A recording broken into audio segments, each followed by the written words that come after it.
It is Ryan here, and I have a question for you. What do you do when you win?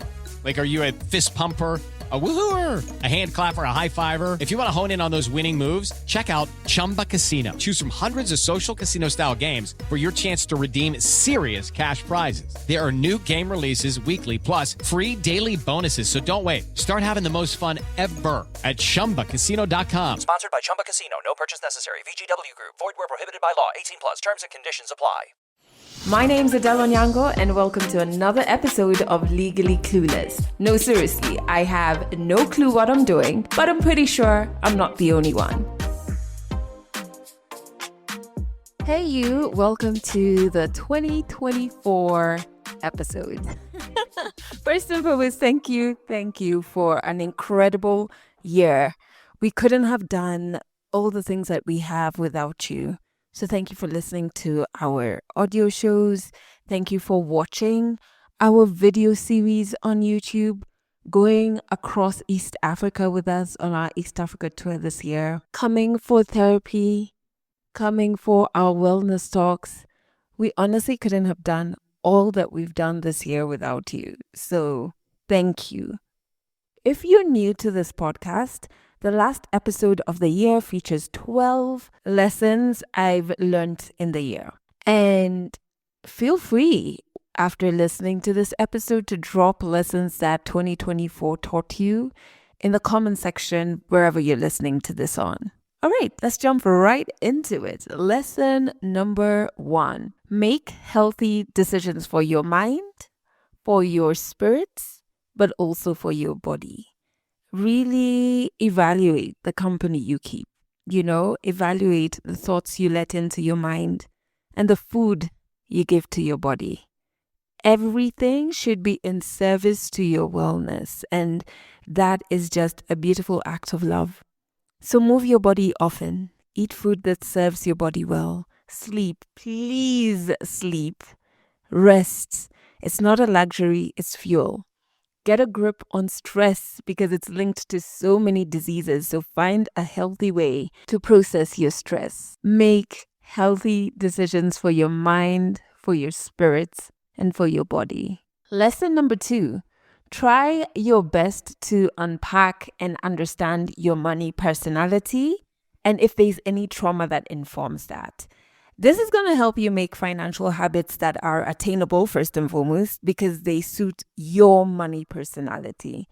So in my case, I see money as a gateway away from people controlling me, a gateway to me always having a way out, And I think this is influenced by seeing my mother have that option of leaving my dad because she had money to afford to leave with 3 children. I saw it when I was able to quit my job that was toxic. I had that choice because I could financially afford to have that choice, I saw it when I was able to afford my divorce, And so my fear of being financially dependent is so emotional.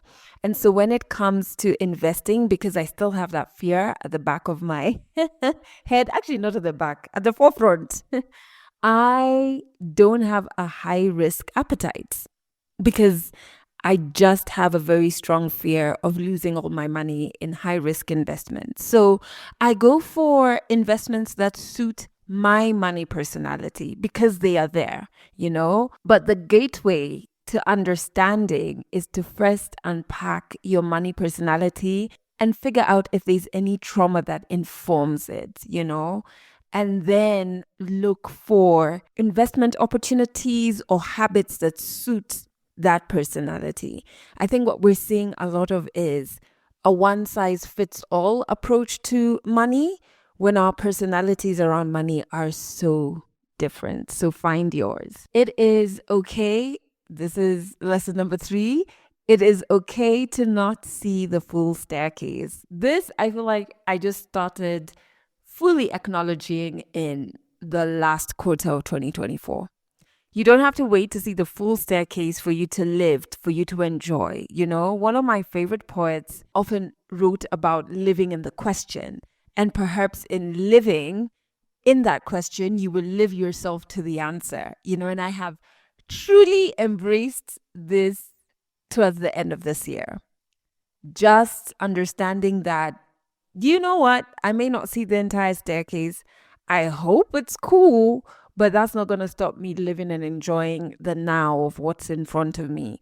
And this was a hard lesson because I am a control freak, but it's been very humbling because ultimately we are not in control. So, as humans, our entire existence is living without seeing the full staircase. We just like to think we're in control, but we're really not. Lesson number 4: you are deserving of the love you've always wanted, even as you heal.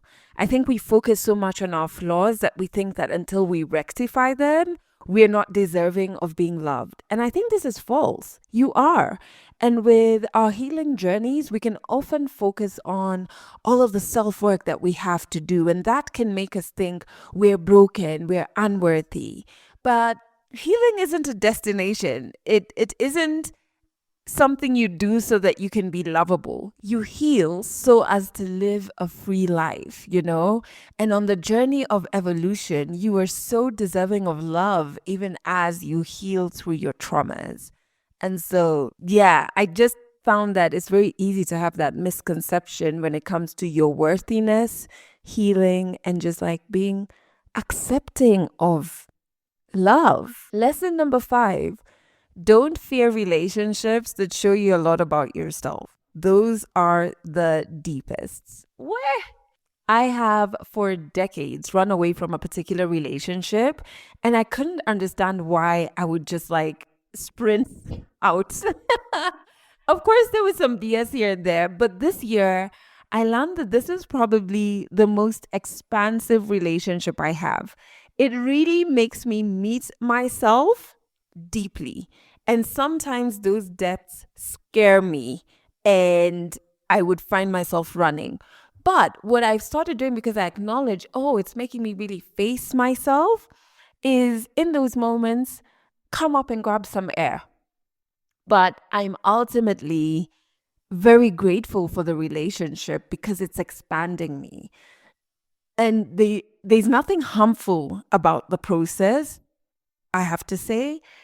I just find that, wow, when I'm stock taking at the end of the year, I'm just like, this one relationship has really made me understand bits of myself, unlock bits of myself, notice certain things that I haven't confronted in my past. And I'm very grateful for that. In this superficial world, we don't have very many relationships like this. So if there's a relationship you're running from, make sure you're not running from it because it's bringing you closer to yourself. Lesson number 6: it is not advisable to be friends with anyone who is jealous of you or jealous of parts of your life. And I remember catching this in an Oprah conversation she was having with Gail and I think Melinda Gates. And I was quite intrigued because through therapy a couple of years ago, I figured out why a particular friendship had to end. And the multiple red flags that I had shooed away or not really grasped. And now I'm kind of in that position again, And jealousy, I've learned, is not always loud and it's not always easy to identify. But my rule of thumb has become, when someone is close enough to you to have context on your life, your experiences, your insecurities, your dreams, ambitions, if they say something that uses this knowledge to cause you harm, that's a red flag, And in my experience, it's often masked as a joke, as a sweeping statement that's shared really quickly, and your consciousness can kind of miss it, but I've always found that my spirit always clocks it. And my spirit has not been wrong. Has not been wrong once. If anything, ignoring it is what's gotten me into some fucked up situations, but just be very alert. Lesson number 7: learn to be comfortable in solitude. Otherwise, you will fill up your space with noise and you will never intimately get to know yourself. You know, being comfortable with yourself will keep you from friendships or habits that you're in or that you're doing solely to run away from your demons. I need you to sit with that for a few minutes. Just like audits, the things you do, the people you hang out with, is there a chance you're doing those things, you're hanging out in those circles to run away from being alone? Because when you're alone, certain demons come to the surface, you know? And I feel like when you are comfortable with yourself, it's like a superpower, you know? It is a superpower to be comfortable with yourself. And that superpower is unlocked in solitude. And what I found so wonderful is once I've gone through this journey in solitude to deeply understanding myself and being comfortable with myself, when I do put myself in spaces where I'm hanging out with people or I'm doing an activity, it's actually people I truly love and it's habits or activities I truly enjoy doing. I'm not half-assing it. And it's also kind of that thing of like, I'm not afraid to be by myself, So I'm not going to choose to be in a space that makes me uncomfortable just because I am too scared to hang by myself, you know? And so I've found that there's a true power in solitude. Um, I'm very thankful. This year has been the year where my solitude has been fun. It's almost like all the demons are silent now. They have been addressed. Lesson number 8. This is on family. Your family are made up of human beings with wonderful habits, terrible habits, unhealed trauma, and you need to start seeing them as such. Just human beings like you. And this helped me do a couple of things. One, it helped me understand my role in chaos and also their roles too. And while it's okay to process and feel big emotions that come with, let's say, a trauma that has happened between you and someone in your family, or maybe in your childhood even, I truly believe feel the anger I have, and it's really helped me see clearly. Feel the pain, feel the resentment, these big, heavy, uncomfortable feelings, feel them. And at the same time, acknowledge that the people you're dealing with are also humans, right?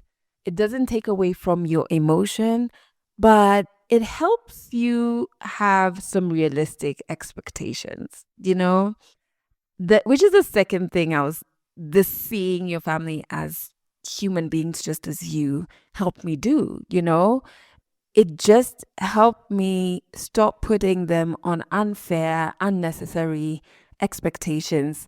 And it also helped me be intentional in finding people in my family whose worldviews are aligned with me. And once I find those people, being intentional about growing a friendship with them. Because it's not automatic that if you're family, you're automatically friends. You have to be intentional to grow friendships with your family. Sometimes we ignore that because, maybe we hang out often at family gatherings or we grew up under the same roof. But that's not doing the work of, making friends at all. It's really not. So you have to actively, intentionally grow those friendships. And I'm finding that to be such a beautiful experience for me. I now speak so often with a cousin who I have discovered I'm incredibly aligned with. But before, because we didn't grow up on the same continent, etc., I didn't really actively try to build a relationship with her.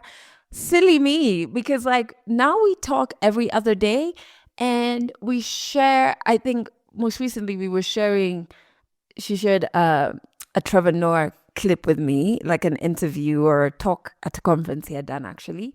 And I was like, oh my God, I watched that just the other day. I'm so aligned. And every link that I sent, she was like, oh my God, look at that.